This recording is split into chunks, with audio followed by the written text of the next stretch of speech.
لا حول ولا قوت الا باللہ، کوئی طاقت نہیں، کوئی قوت نہیں سوائے اللہ تعالیٰ کی۔ یہ چھوٹے سے کلمات اپنے اندر بہت بڑا اور گہرا مطلب چھپائے ہوئے ہیں۔ جب کوئی مسلمان کسی آفت سے دوچار ہوتا ہے یا اپنے آپ کو ایسی حالت میں پاتا ہے جو اس کے قابو سے باہر ہوتا ہے، جیسے کہ اس پر جبر کیا جاتا ہے اور اسے وہ برداشت کرنے پر مجبور کیا جاتا ہے، تو اللہ کے سوا اسے ان حالات سے بھلا کون نکال سکتا ہے؟ لا حول ولا قوت الا باللہ اللہ کی وحدانیت کا اعلان کرتا ہے اور اس کی تعظیم، خوف اور ضرورت کا اظہار کرتا ہے۔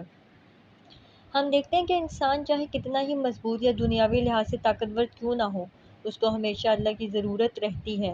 اللہ کے سوا ہمارا کوئی مددگار نہیں، اور نہ ہی اللہ کے سوا گناہوں کو روکنے کی طاقت کسی اور میں ہے، نہ برائی کو روکنے کی طاقت ہے۔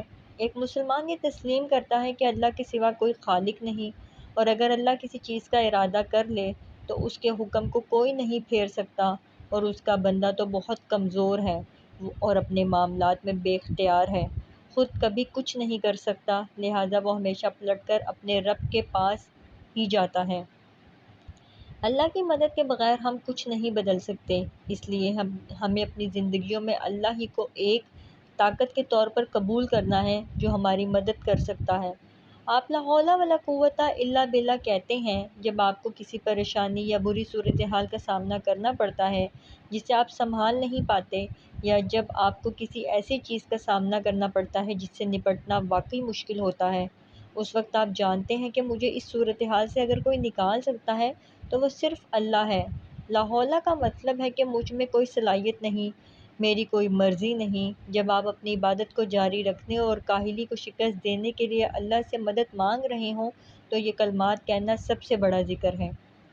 اس سے کوئی فرق نہیں پڑتا کہ آپ کی طاقت، توانائی اور قوت کے لحاظ سے آپ کتنے ہی عظیم کیوں نہ ہو جائیں، آپ اپنے رب کی مدد کے بغیر کبھی کچھ نہیں کر پائیں گے، جو اپنی تمام مخلوقات سے بڑا، عظیم ترین ہے اور جس کا کوئی اور موازنہ نہیں ہے۔ اللہ سبحانہ تعالیٰ کے مقابلے میں ہر طاقتور شخص یا چیز کمزور ہے۔ جب اس کی قدرت سے موازنہ کیا جائے تو ہر بڑا شخص کمزور اور چھوٹا پڑ جائے گا۔ تو کون ہے جو آپ کو وہ چیز دے سکے اگر اللہ نہ دینا چاہے؟ اور کون ہے جو اس کو روک سکے جو اللہ آپ کو دینا چاہے؟ اگر آپ کو کچھ چاہیے اور آپ وہ اللہ سے مانگ رہے ہیں تو آپ کے اور اس کے درمیان دنیا کی کوئی طاقت نہیں آ سکتی۔ ہم تبدیلی کی خواہش کر سکتے ہیں، لیکن ہم اکیلے ایسی تبدیلیوں کو پورا کرنے کی طاقت نہیں رکھتے۔ ہم حالات کو بدلنے کی خواہش کر سکتے ہیں، لیکن یہ صرف تب ہوگا جب اللہ کی مدد آئے گی۔ ایسی تبدیلی اللہ کی طرف سے ہی آ سکتی ہے۔ کہنے کا مطلب یہ ہے کہ حقیقی تبدیلی اللہ تعالیٰ کی شاندار طاقت، قوت اور صلاحیتوں سے ہی پیدا ہو سکتی ہے۔